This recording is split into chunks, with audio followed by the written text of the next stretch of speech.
Hola, hola a todos, ¿qué tal? Muy buen día. Am, Lamento traer esto tan tarde, pero bueno, al menos quería apoyarles en la parte de un breve repaso en lo de biología. Creo que el resto de los temas están bastante sencillos, pero quizás esto es lo que puede causar un pelín más de confusión. Entonces, nos vamos a enfocar sobre todo a las partes, a los aspectos fisiológicos de la motivación. Un poquito de la neuroquímica, de la neurobiología y pues la neurofisiología. Bueno, también vamos a ver la interacción con otras partes del cuerpo, como ustedes lo saben. Ahora, saben que yo durante la clase ya he eliminado unas cuantas diapositivas que eran ajenas a lo que ustedes necesitan repasar. No olviden checar el documento de Docs, donde viene todo un poquito más desarrollado, porque en las presentaciones pues es poquita información en realidad. Vamos a enfocarnos entonces en lo que más nos interesa. Vamos a pasar de esta parte de la introducción de la neurociencia, pues no viene mucho al caso, esto era nada más para hacer un breve repaso, para checar nuestro nivel de conocimiento.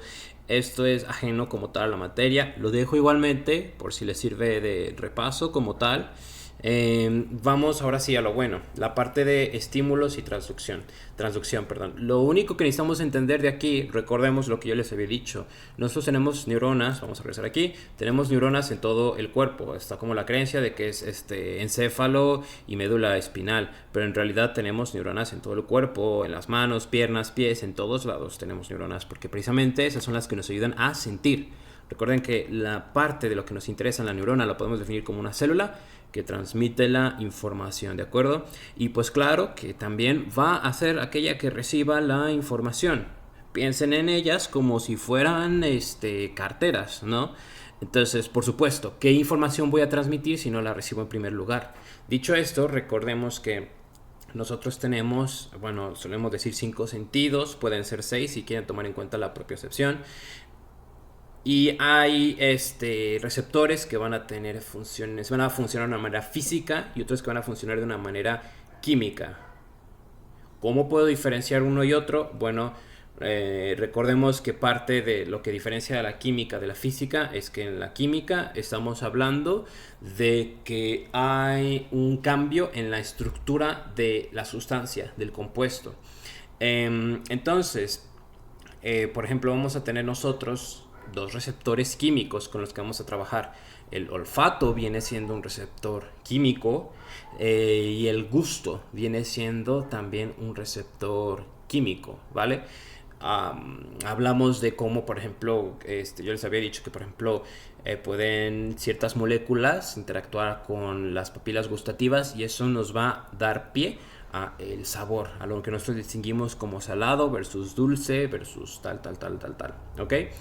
Va a ser precisamente esta interacción de los receptores con sustancias químicas que van a interactuar. Por la parte olfativa viene siendo algo similar. Lo que es bien interesante, y esto es un tema muy interesante dentro de la neurociencia. Tú puedes agarrar un puñado de moléculas y si las acercas a tu nariz, tu cerebro lo va a interpretar de una forma muy distinta a como si lo metieras en la lengua. Y son lo mismo, son lo mismo. Es decir, nosotros hacemos la asociación de que si huele a chocolate, sabe a chocolate. Claro, pero es algo bien interesante esto de la transducción de las señales. Eso es a lo que nosotros nos referimos. Una simple molécula va a ser traducido de una forma completamente diferente. Y por supuesto, en la piel, pues nosotros tenemos receptores que van a detectar, vamos a regresar ahorita al dolor, no se les olvida, vamos a checar eso, pero que puede ser a lo mejor la presión, a lo mejor los cambios de temperatura, todo esto también lo va a traducir. Tenemos la vista, que lo que va a detectar va a ser dentro del espectro electromagnético la frecuencia de onda que viene siendo la luz visible que nuestros ojos pueden percibir. Y en los oídos pues va a traducirse la forma en que esas vibraciones se vuelven o más bien se convierten en sonido. Fíjense qué cosa tan maravillosa, lo complejos que son nuestros sentidos. Esto es en pocas palabras lo que yo estoy aquí diciendo en este texto. ¿Ok? Esto venía siendo nada más un ejemplo de cómo se comunican las sensaciones exteriores y son interpretadas por el sistema nervioso central. En pocas palabras, recordemos que nosotros tenemos nuestros receptores sensitivos, que vendrían siendo, pues estos son del tacto. Aquí se ponían el ejemplo del reflejo patelar. Entonces, por supuesto, llega a la médula espinal y va de regreso hacia los músculos. Para el músculo flexor es la interneurona la que va a inhibir su movimiento. Acuérdense que esta es como la que le dice, no, no, no, no, no, yo no te voy a hacer caso y este se queda rígido. Y por otra parte, esta neurona aferente tiene conexión aquí con esta neurona eferente. Por eso la comunicación es directa. Era lo que yo les decía, como el ejercicio que hacemos en el gimnasio. No puedes tú tensar los dos músculos a la vez porque la pierna no se va a mover. Uno tiene que aflojar para que el otro pueda extenderse. Bueno, en este caso la pierna pueda extenderse. Esto es un ejemplo, esto no es necesario que se lo aprendan, es nada más para ilustrarlo. Lo que sí es importante que nos vayamos a aprender es la parte del dolor. Checamos precisamente cómo viene siendo la transducción de señales. Pues por supuesto, si estamos viendo la parte de la recepción de información, tenemos que hablar del daño. En este caso hablamos nosotros de los nociceptores. Recuerden lo que yo les decía, tenemos dos tipos de neuronas. Tenemos las que están mielinizadas y las que no. Aquí vamos a hablar de nosotros las fibras A delta y las fibras C.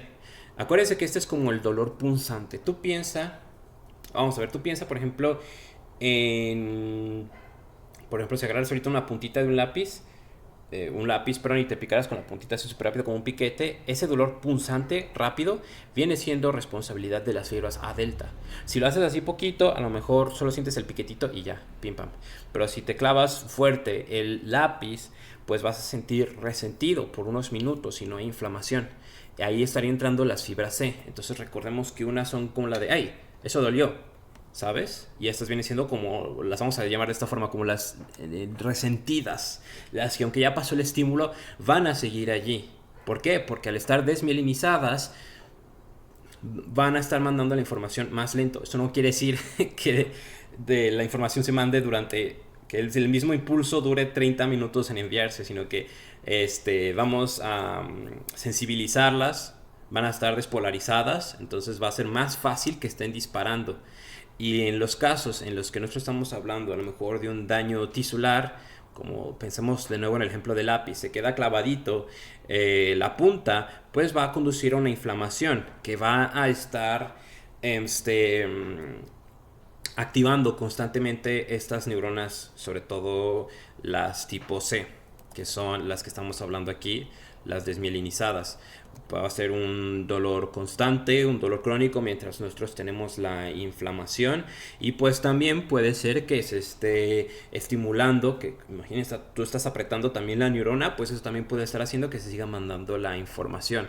Entonces eso es lo que me interesa a mí que recuerden, que tenemos dos tipos de fibras, una mielinizada y una desmielinizada, que se llama A delta y C, mientras que una es rápida y punzante, la otra es más lenta y dura activa, sigue disparando más rato.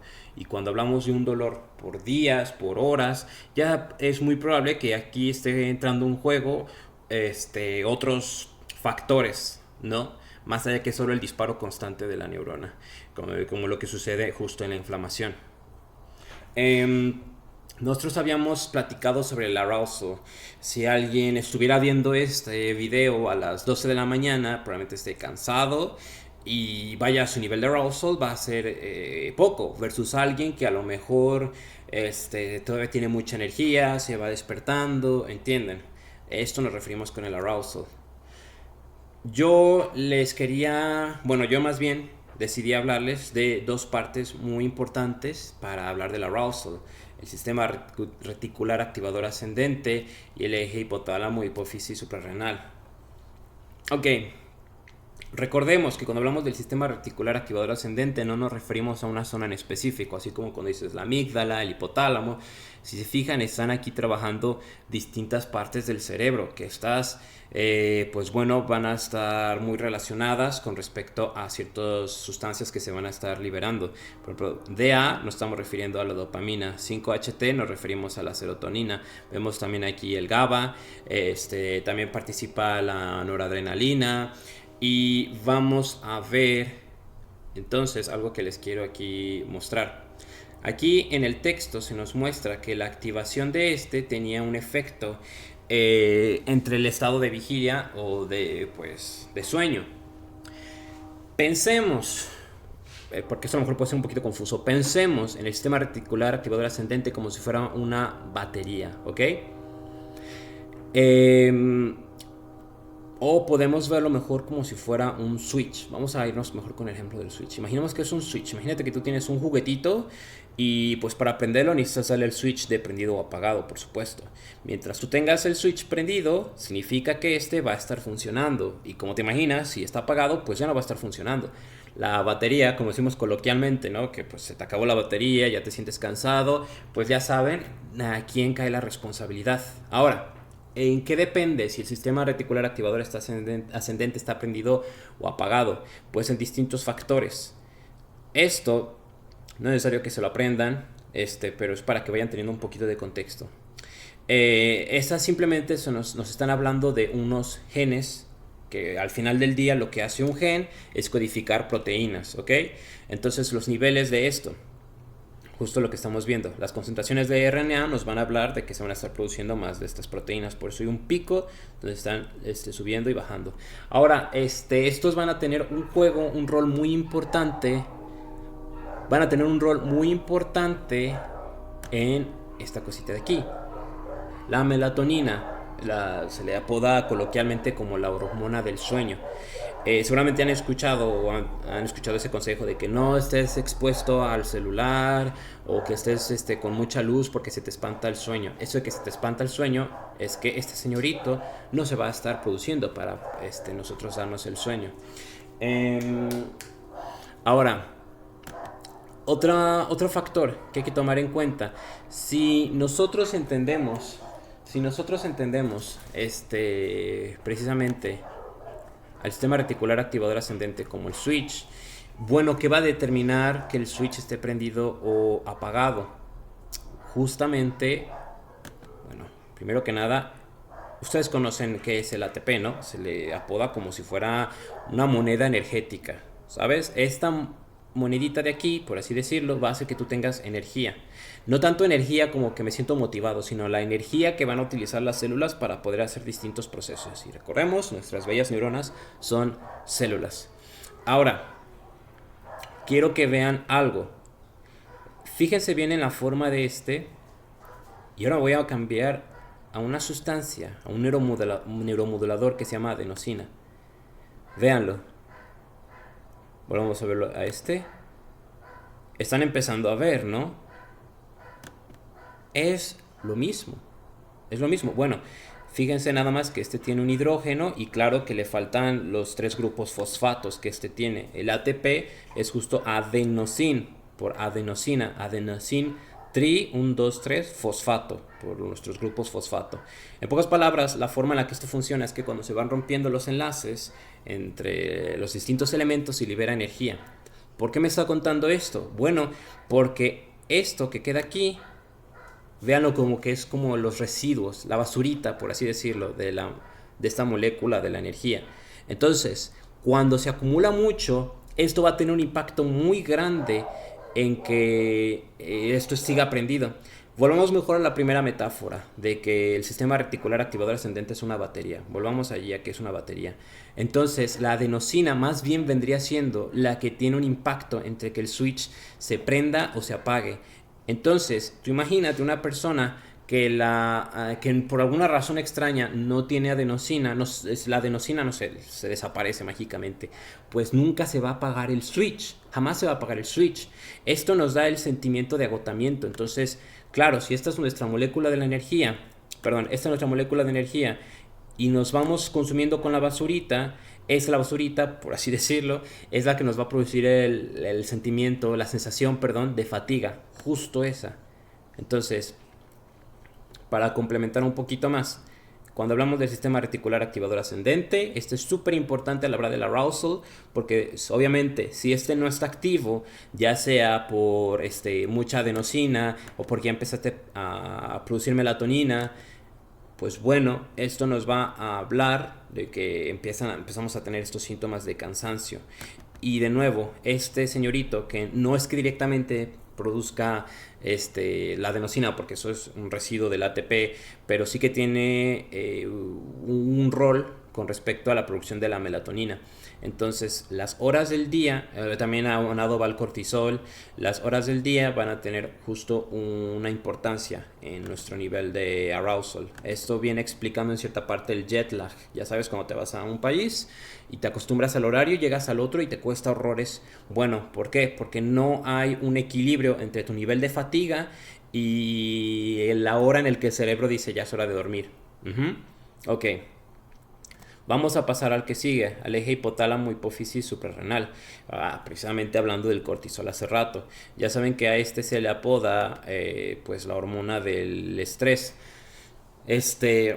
Lo que a mí me interesa que se aprendan, no busco que a lo mejor memoricen el nombre de las hormonas, las RH o la ACTH, pero sí que sepan identificar pues cuáles son los componentes principales del eje hipotálamo, hipófisis, suprarrenal. Entonces acuérdense, yo les decía mucho, imaginemos al hipotálamo como si fuera el centro de control del cerebro. ¿Se acuerdan del ejemplo que yo les daba? Imagínense que yo soy el jefe y pues ustedes, yo les voy a dar a ustedes mensajes en inglés porque es el idioma universal.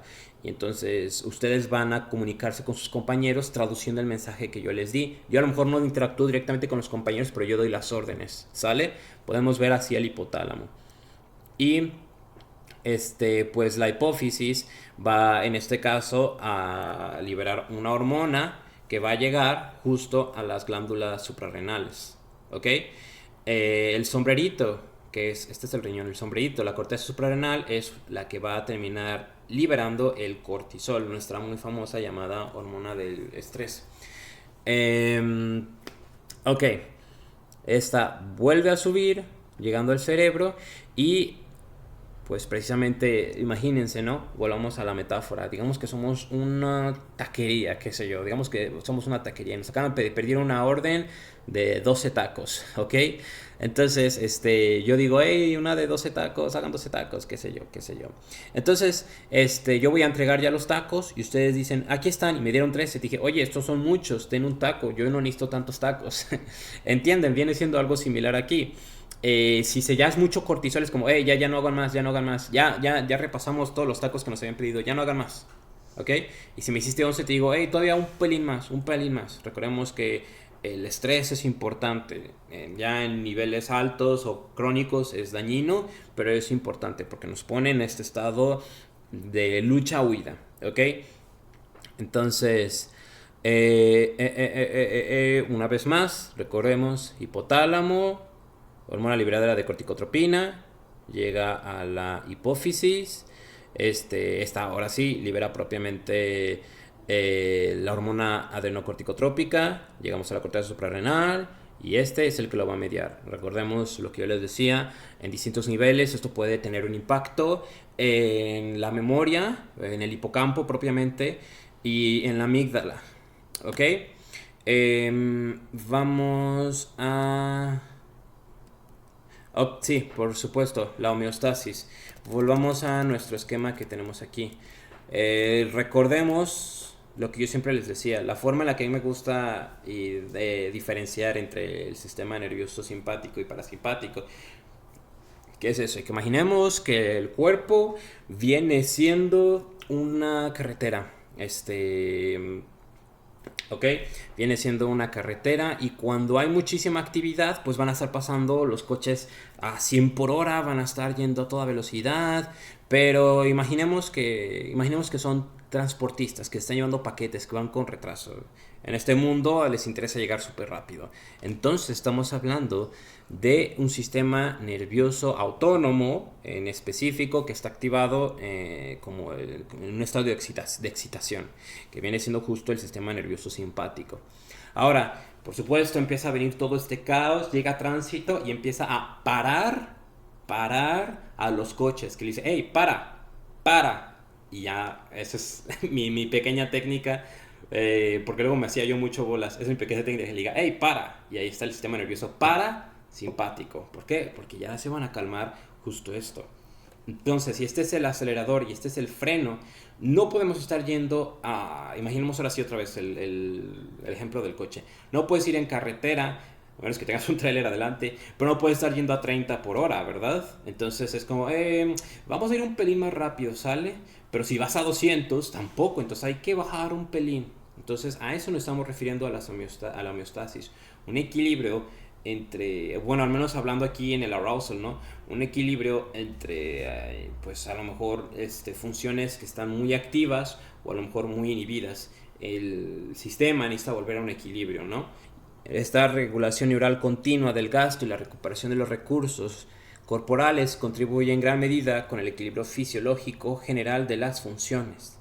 Entonces, de nuevo, no es bueno ir a 300 por hora, tampoco es bueno ir a 30 por hora, debe haber ahí un pequeñito equilibrio, porque si vas a 300 por hora y no te detienes en ninguna gasolinera, pues bueno, te vas a quedar sin combustible. Si vas despacito, a lo mejor no consumes tanto, no consumes tanta gasolina, pero pues bueno, vas a llegar tarde a donde sea. Entonces, justo hablamos del equilibrio fisiológico cuando hablamos de la homeostasis y cómo se ve en gran manera impactado por la activación de nuestro sistema nervioso autónomo, ¿ok? Voy a pasar de las partes cognitivas y sociales para que regresemos a la parte biológica. Ok, perfecto. Volvamos ahora sí. Sí me importa muchísimo que se aprendan la parte del sistema límbico.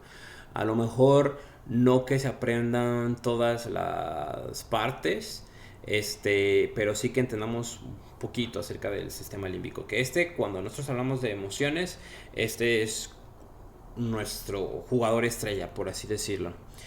Estas partes sí me interesan muchísimo. En el sistema límbico, en particular hipocampo y amígdala, están involucrados en la formación de la memoria a largo plazo. Recordemos eso, que lo que yo les decía, vamos a tener va a ser más fácil recordar cosas, eventos, sucesos cuando tienen cierto componente emotivo. Por lo mismo, trabajan en equipo estas dos zonas. La amígdala, por supuesto, sí me interesa muchísimo que aprendan la parte de la amígdala. Control de las emociones y el comportamiento. Recordemos que emociones y comportamiento pues van de la mano precisamente, si de una forma consciente o inconsciente, pero están muy de la mano, viene siendo un motor. Y por supuesto, regulación de ansiedad, agresión, condicionamiento del miedo, perdón, memoria emocional y cognición social. Memoria emocional ya la discutimos. De esta parte yo les puedo decir que, por ejemplo, amígdalas hiperactivas nos van a hablar de personas a lo mejor muy nerviosas. Si tú ves a alguien, sobre todo en niños, si tú ves por ejemplo a un niño con una perspectiva, voy a decir estoica, ¿no? Pero como muy estoica, muy tranquila, versus un niño que está como nervioso, que está buscando a sus padres todo el rato. En este caso, el segundo niño, hablamos de una amígdala hiperactiva, justo. ¿Ok? Se les suele reducir de una forma no adecuada a que es la parte del miedo, pero claro que no es solo del miedo, tiene que ver, sí, por supuesto. Y pues bueno, por último, el tálamo. Y con esto, me parece que con esto vamos cerrando. Sí, me parece que con esto vamos cerrando. Por último, la parte del tálamo. Se nos habla mucho del tálamo, que procesa la información desde los sentidos. De nuevo, yo entiendo que esto puede ser como muy general. A mí lo que siempre me ayudó para poder diferenciar el tálamo fue lo que les decía, que en niños con TDAH se ha encontrado una reducción en el tálamo. Entonces, ¿Qué pasa si tengo un tálamo reducido? Pues va a tener ese tipo de comportamiento como el que ellos tienen, que a lo mejor se me hace un poquito más difícil poder concentrarme en algunas tareas que requieran cierto grado de pensamiento o de cognición un poquito más compleja, que a lo mejor estoy todo el rato inquieto. Entonces, de nuevo, imagínense eso. Si tú tienes una carretera amplia donde pueden pasar varios coches a la vez, pues no hay problema. Todos pueden llegar al donde quieren llegar al mismo tiempo, pero es una carretera estrecha y solo puede pasar un carro. Pues bueno, por supuesto, no va a ser igual la transmisión de la información. Entonces véanlo por esta parte. Por supuesto que no es solo para los estímulos, para hacer tareas cognitivas complejas. Por eso se dice, pues obviamente que también tiene que ver con los sentidos, o sea, con el resto de sentidos. Pero yo les pongo siempre ese ejemplo porque me ayuda así pensar en él como si fuera la carretera. Eh, bueno, con esto vamos cerrando la parte biológica. Si yo tuviera que darles quizá un par de tips, esto no lo estudian, esto fue yo que se los quise como complementar, pero si yo quisiera darles un tip, es que acuérdense que la dopamina no es el neurotransmisor de la recompensa. Recuerden lo que dijimos, que es más bien como si fuera una moneda que va a dar distintas respuestas según la parte del cerebro y los receptores con los que termine interactuando, ¿ok? Eso es algo que yo les podría decir que es muy importante. No olviden la función del cortisol como una sustancia que va a poder activar ciertas partes del cuerpo, que nos va a ayudar a estar más alerta. Y pues bueno, no pudimos ver lo suficiente de neuroquímica, pero sí me gustaría que se graben las partes específicas del cerebro que he comentado. Es bien importante que se acuerden de qué hace nuestra amígdala, de qué hace nuestro hipocampo. Yo también les sugiero que se acuerden bien qué es la parte del hipocampo. No me confundan hipocampo con hipotálamo, porque del hipotálamo también es importante que lo aprendan, de la hipófisis, del tálamo, porque todos estos son súper importantes tanto en la parte de motivación como en la parte de emoción. Y no olviden a qué nos referimos con el sistema límbico. Al menos aquí me concentro mucho en la parte de emoción. Dentro de en general también quiero incluir por supuesto el sistema reticular activador ascendente y bueno, en todo el conjunto de cómo trabaja el eje hipotálamo, hipófisis suprarrenal. En pocas palabras todo lo que les repasé ahorita, pero he hablado yo mucho del cerebro, hablo mucho de él, pero las partes importantes son de las que revisamos ahorita, ¿ok? Y pues bueno, espero que este mini repaso les ayude. De nuevo, lo que vienen siendo las partes psicosociales, no me detengo mucho porque creo que esas son bastante más sencillas de entender que si versus que ves esto y esto es a lo mejor un texto un poquito confuso con algunos términos. Entonces, pues espero que este mini repaso de verdad les haya ayudado. Tarde, quería dárselos antes, pero bueno, al menos pude traérselos. Y pues mucho éxito. No duden en escribirme. Y por último, por favor, ya se lo comentaré a su compañero o compañera que les pase el link para eso, pero por favor, mándenme las tareas, quienes falten, porque valen un montón, ¿ok? Perfecto, pues nada, y que tengan mucho éxito. Nos vemos.